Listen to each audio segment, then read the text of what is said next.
qu'on n'arrive plus à récupérer. Parce qu'ils ont fait le mauvais choix de leur vie.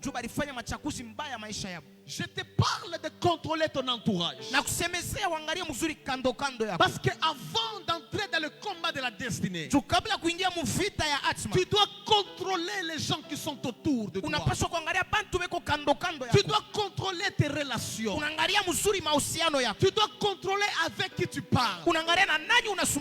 Ta vie dépend de tes choix. Yes. Tout le monde ne peut pas être ton ami. Tout le monde ne peut pas être ton ami. Ce n'est pas dans n'importe quelle église où tu es appelé à travailler. Ce n'est pas n'importe quelle maison où tu es appelé à manger. Contrôle ton environnement. Contrôle tes choix. Le choix que tu fais détermine ce que tu vivras demain. Yes. Est-ce que je parle à quelqu'un? Le choix que tu fais. Même Jésus, dans le choix des apôtres, il a fait un mauvais choix. Il a choisi Judas Iscariote.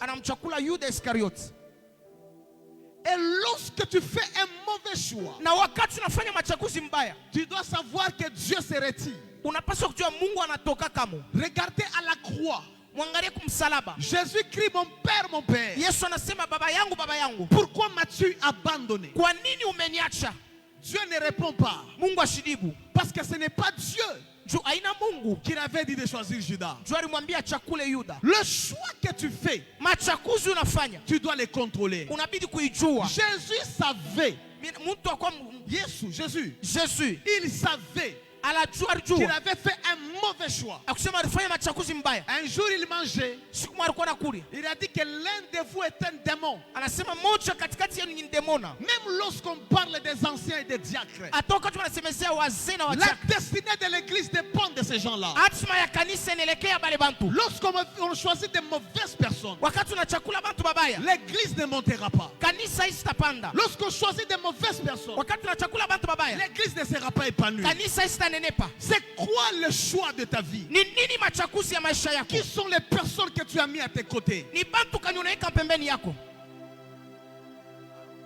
Qui sont ce genre? L'église peut monter dans 2 ans avec une forte gloire selon le plan de Dieu. Mais c'est possible que la bénédiction qui était prévue dans 2 ans puisse se réaliser dans 16 ans. Pourquoi? Le mauvais choix des personnes qui dirigent. Jésus a choisi Judas. Mais il dit, l'un de vous est un démon. Judas était le démon en question. Mais qui l'a choisi? Qui l'a choisi? Il y a des personnes dans l'église, à cause de la destinée de l'église, on ne peut pas vivre avec eux. On ne peut pas leur donner des responsabilités.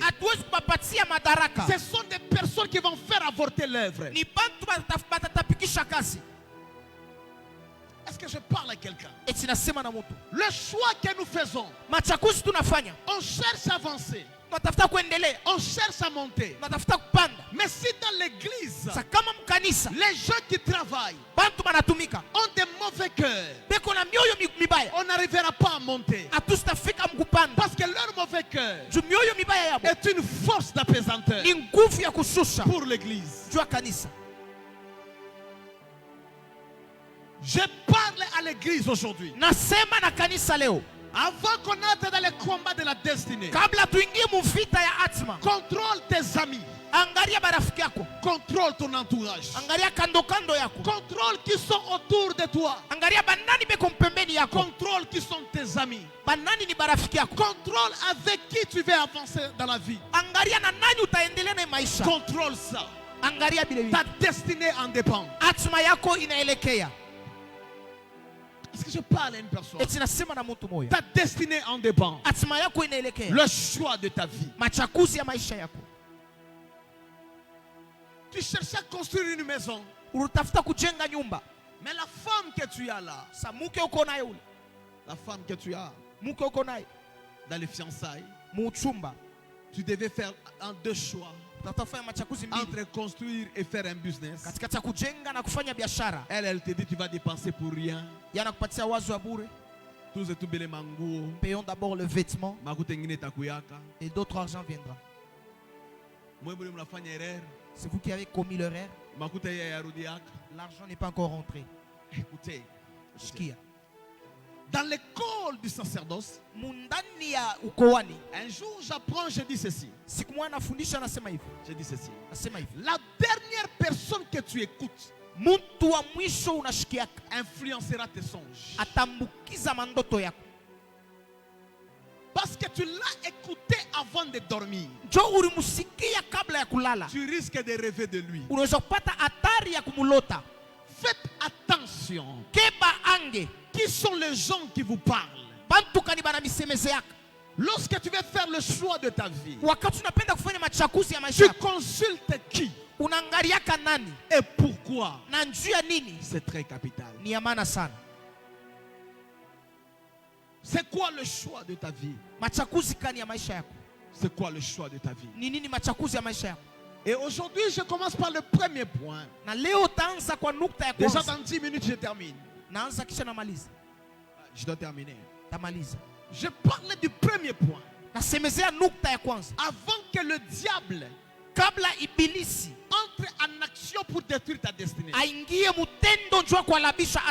premier point que j'ai dit, c'est le choix. Mais le deuxième point, c'est les pensées du passé. Les choses passées, c'est le grand combat de la destinée de plusieurs.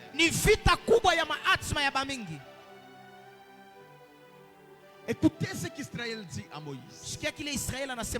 La lecture que nous avons faite. Ils étaient dans le désert. Mais quelques hommes commencent à condamner Moïse. Ils disent ceci. Vaut mieux si nous sommes restés en Égypte. Parce qu'en Égypte, il y avait les concombres. La destinée d'Israël, c'est d'habiter dans un pays où coule le lait et le miel.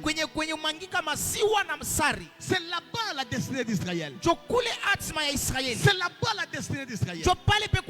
Mais Israël, au lieu de se concentrer sur son avenir, sur sa destinée, Israël commence à penser aux événements de concombres. Il y a de grandes choses qui t'attendent devant. Les concombres d'Égypte sont déjà passés. Ne te concentre pas sur les concombres. Parce que ton avenir, il y a le lait et le miel. Est-ce que je parle à quelqu'un? La plupart des hommes de Dieu, ils ont perdu l'énergie christique. Ok. Ils ont perdu l'énergie christique. Pourquoi? Au lieu de faire des choses maintenant et se concentrer dans l'avenir, qu'est-ce qu'elle fait? J'avais la puissance. Il commence à vous parler de sa gloire d'hier. Lorsque je me tenais devant, et les gens commençaient à tomber, les gens remplissaient du Saint-Esprit. Et c'est un homme de Dieu qui te dit ça. Un, il n'est pas vieux. Deux, il n'est pas mort. Mais il parle de lui dans le passé. Parce qu'il s'est dit que je ne peux pas réussir demain. J'aimerais vous dire ceci, église. Concentrez-vous sur le futur. Le passé est déjà passé. La gloire d'hier, c'est la gloire d'hier. Les concombres d'Égypte, la viande d'Égypte, elle pouvait être bonne.